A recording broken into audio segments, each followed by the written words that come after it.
Hello. Hey. So welcome to today's webinar, Eclipse Thermostat Push Button, new product of Core. I'm glad that you all find time to attend this webinar today. So everybody can hear me? Is there a problem?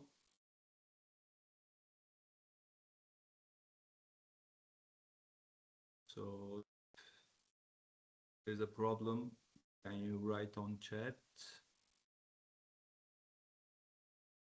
Okay, our webinar is going to start in a minute. So first of all, I will turn off my cam due to internet connections.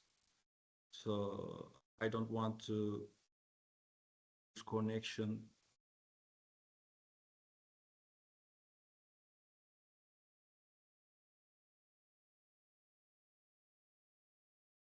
Okay. If you have any question over the course of the presentation, please don't hesitate to use the chat or answer question and answer sections. I am Sertaç Karakoç, expert of core products and instructor. Content of the presentation is key features and overview of programming details. We are going to talk about our new product, Eclipse Thermostatic Push Button today.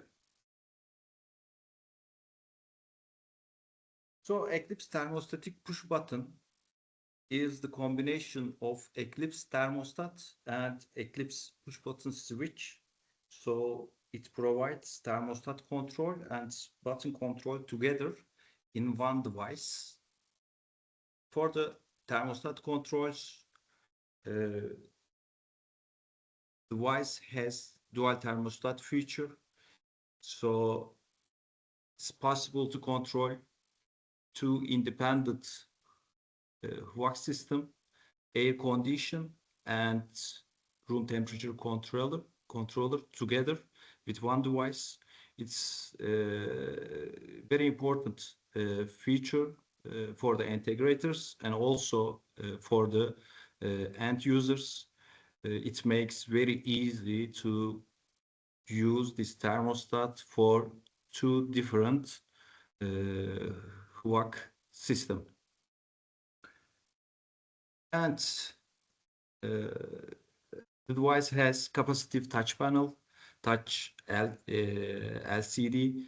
So it's very easy to control all touchable surfaces. And it has, of course, built-in temperature and humidity sensors, and also proximity sensor for LCD display when approach detection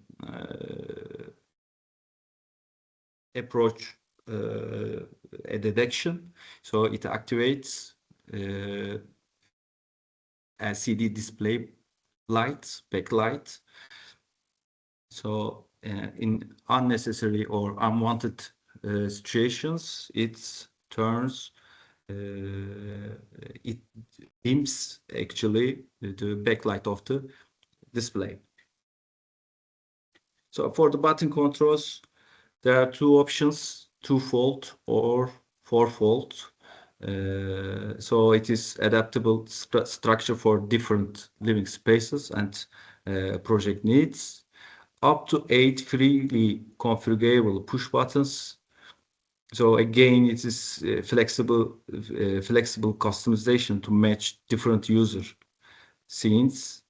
Customizable backlight icons, as you know from Eclipse push button switch. Again, these icons can be defined on online portal of Core.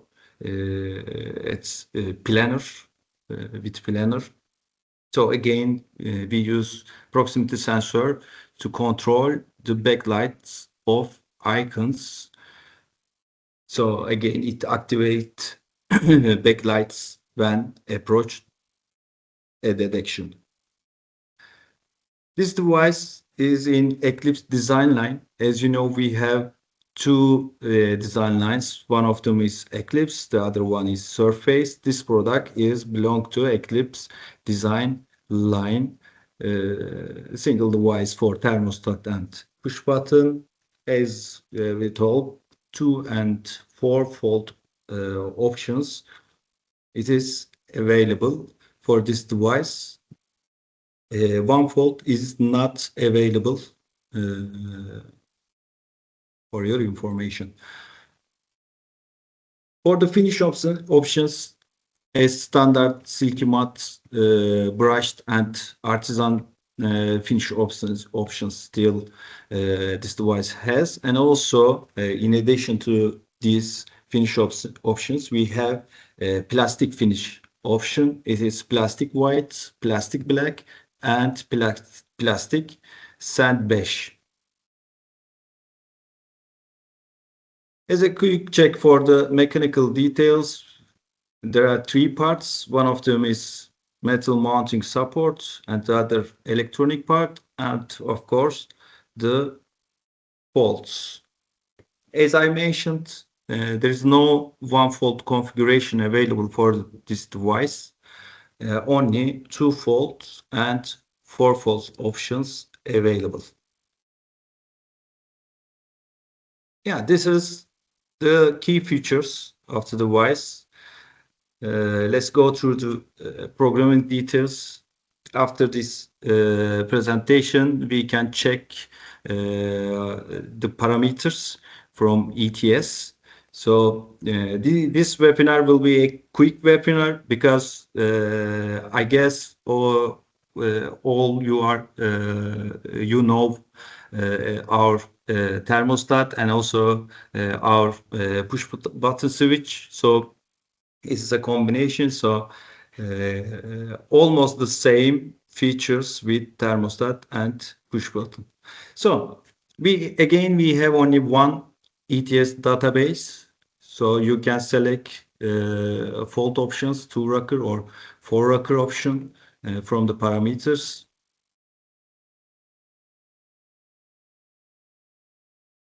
For this device, there is no built-in indoor air quality sensor, but still you can use an external source for displaying air quality level.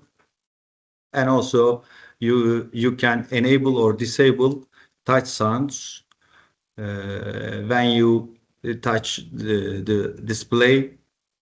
If you want, you can have these beeps when you touch the display to make it easier to understand that there is an operation when you touch the LCD. And again, temperature and humidity alarms we have with 2 separate threshold values defined in the ETS program. Data can be transmitted to KNX bus line through group objects when the measured value is below and or above these thresholds. These output group objects can be 1 bit or 1 byte data types, and their transmitted values are defined via the ETS program with parameters. With these objects, you can make some logics like notifications can be sent to users via core touch panels. KNX scenes can be triggered. Scenes added to core touch panels can be activated via CoreOS triggers, functions, and also this is just some examples to use. You can use for your projects needs. And also proximity and brightness sensors has output group objects. They are also 1 bit or 1 byte. Again, with these output objects, you can send a notification via core touch panels. You can trigger KNX scenes, or especially for the brightness sensor, you can control lights. This brightness sensor, maybe you remember, has an output switch for darkness recognition. So if you don't want a room to be dark, such as kids' room, so you can trigger a light when the device recognizes darkness. It is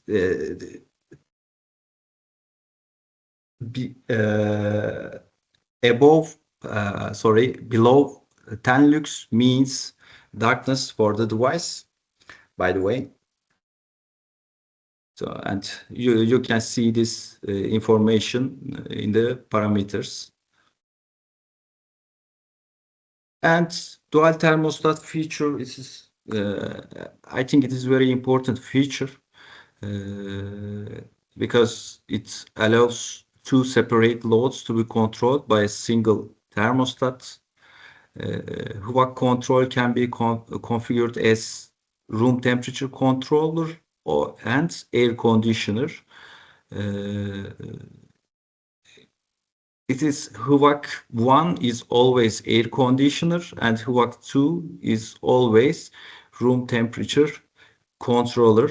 This feature is especially convenient for rooms using both floor heating and cool systems, or we can say air conditioner. So for the end user, normally it is very hard to understand with a thermostat that doesn't have dual thermostat feature. It is hard to control, hard to tell how to use for the end user, and I guess it solves a very complicated problem especially for the end users, and both HVAC controllers operate independently. And end user can select HVAC control from on the display of the thermostat. So there's two icons. One of them is air conditioner icon. The other one seems like floor heating, but it is RTC, room temperature controller icon. So for the end user, it is very easy to control and understand which load they are controlling. Again, for the air conditioner control, modes displayed on the thermostat can be custom selected. So if it is a two-pipe air conditioner system, so auto mode, you will not use auto mode for these two-pipe systems. So you can unselect auto mode, and this mode will not be displayed on the thermostat display. So unused modes will no longer be shown on the thermostat.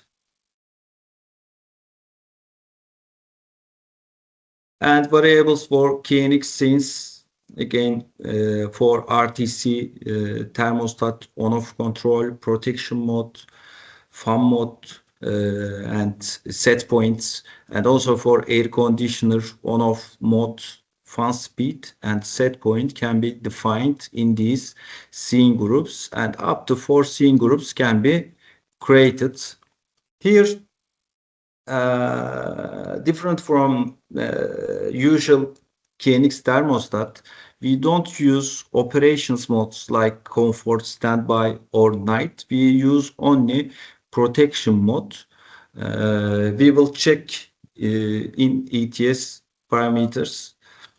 So I will tell you why we don't use these modes, but protection modes. Yeah, it's as I told you, it's a quick presentation. So I guess you all know our devices. This is a new brand, so it's a combination of our two products, Eclipse thermostat and Eclipse push button. So not much to tell about the programming details. Before going through ETS parameters, do you have any question till now? You can use chat or question and answers, or I can continue with the ETS part.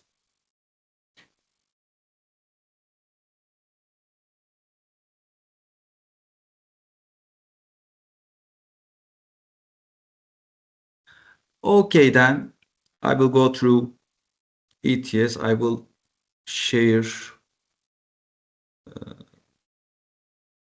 ETS so everybody can see ETS program on the display. I hope so. So now, as you see, you can see it is for now unregistered, but it is in the certification process in Kenix laboratory. So soon this device database will be in the online catalog. I guess next week or the other week it will be in online catalog. But for the manuals or data sheets, you can check our websites. They are already at our websites. So let's check parameters here. As you see, you can enable humidity sensor or proximity sensor. And as I mentioned, there is no built-in indoor air quality sensor, but still you can use an external source, and then you will have indoor air quality level object for the external source. Then you can see the level on the thermostat display.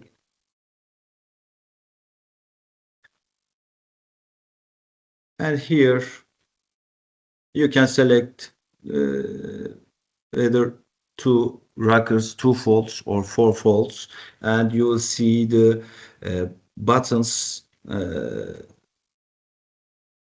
the image.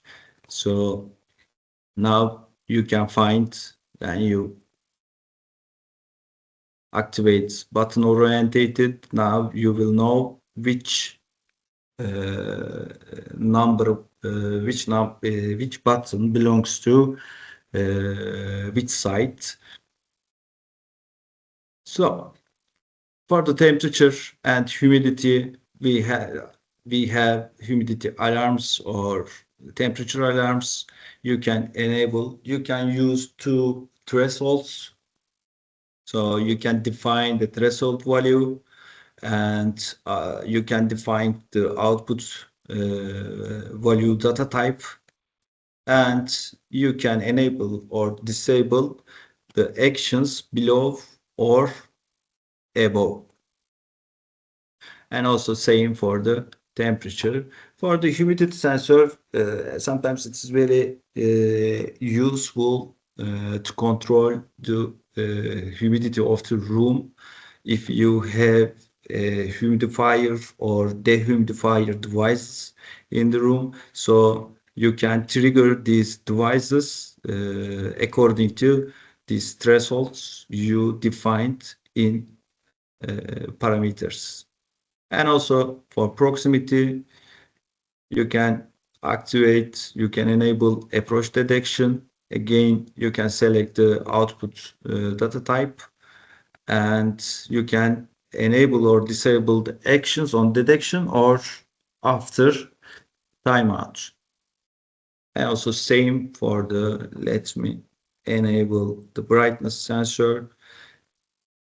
If I enable darkness recognition, then you will see this information that will be recognized below 10 lux that the device brightness sensor measured.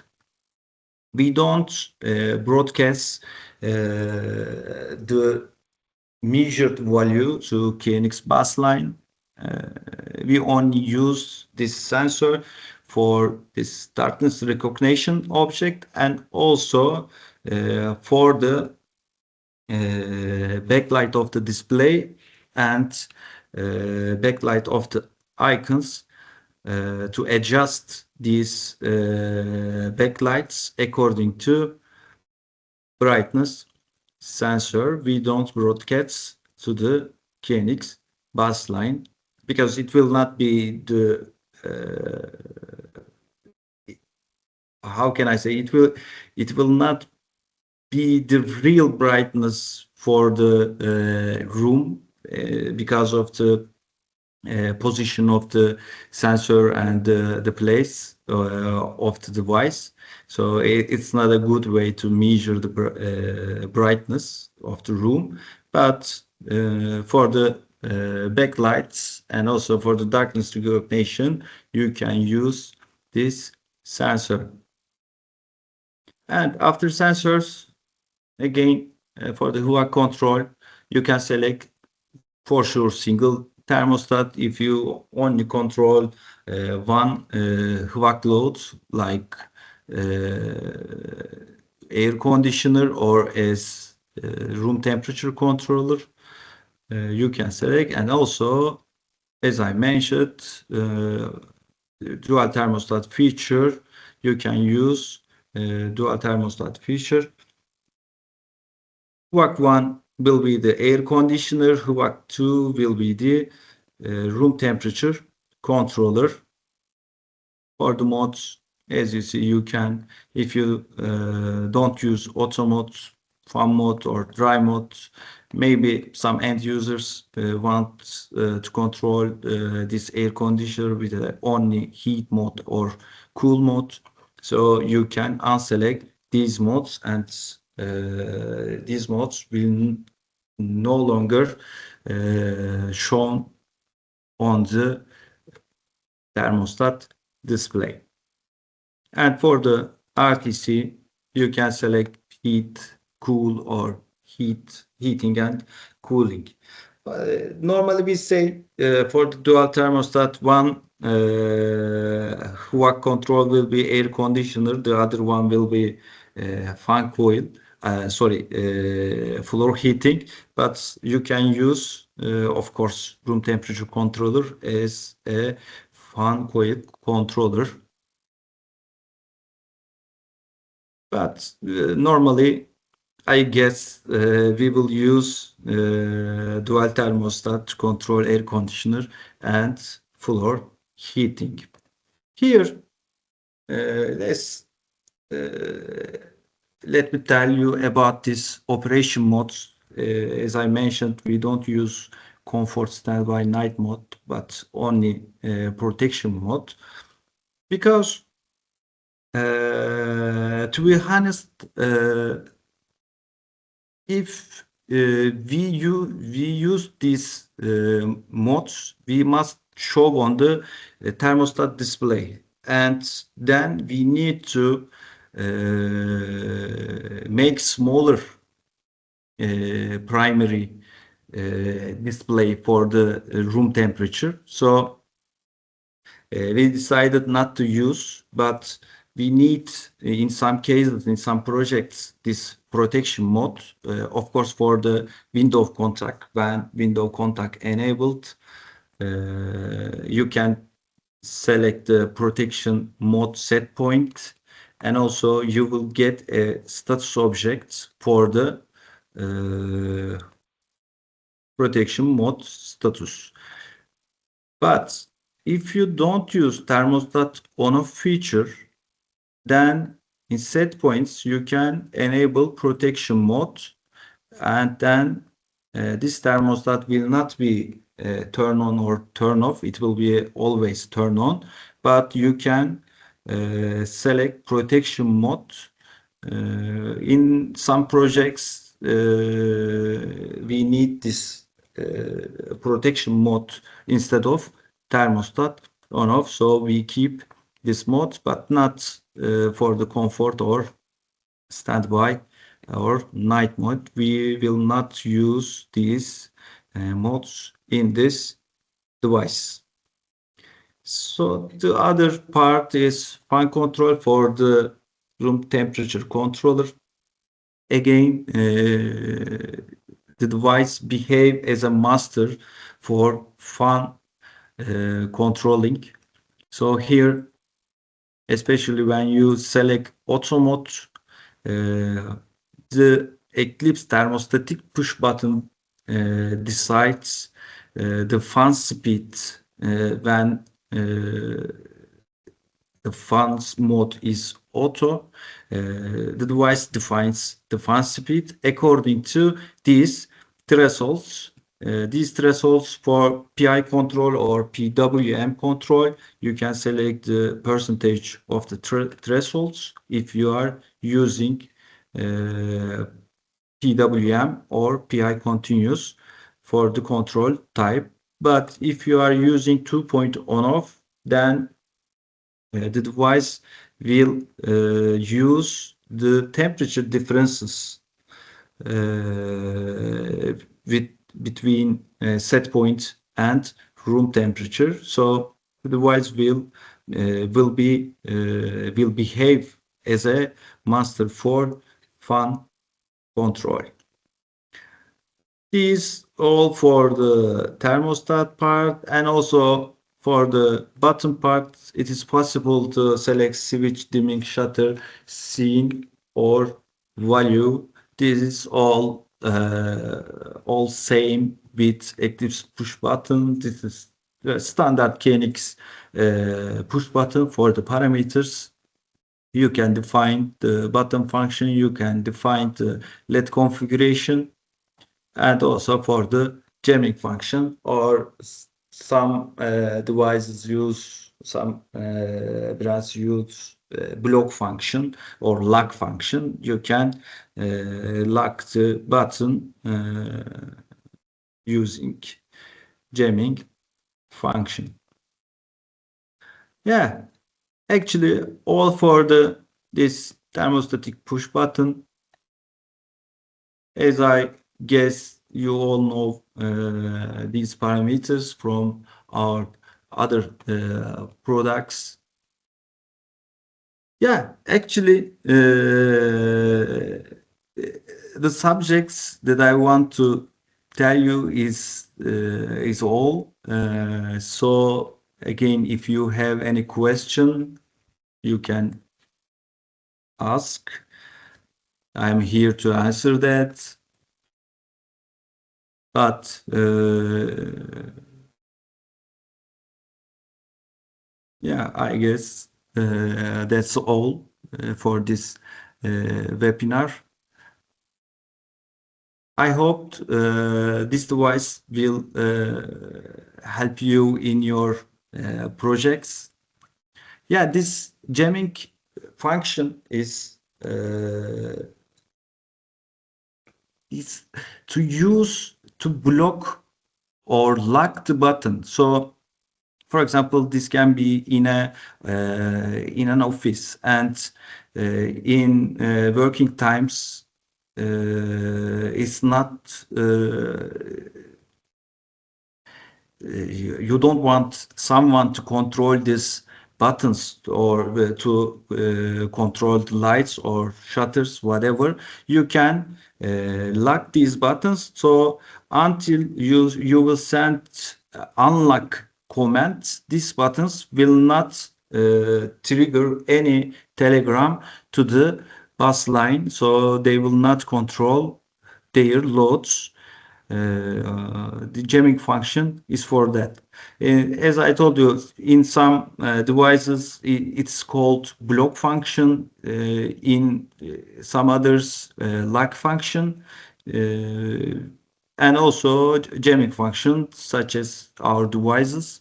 We are using this word for locking the buttons.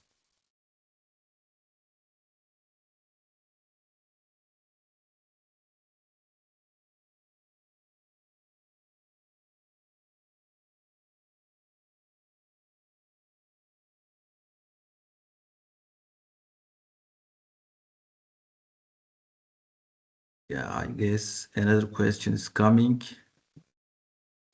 It's okay, Rajnish. Okay. Any question? Any other question?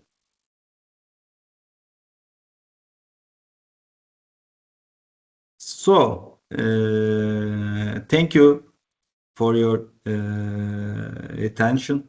So, thank you for your time, and I wish a very happy New Year for you all. I hope everything will be great for everyone in this year. Hope to see you in another webinar. Uh, I'm done today. Hope to see you again. Bye bye.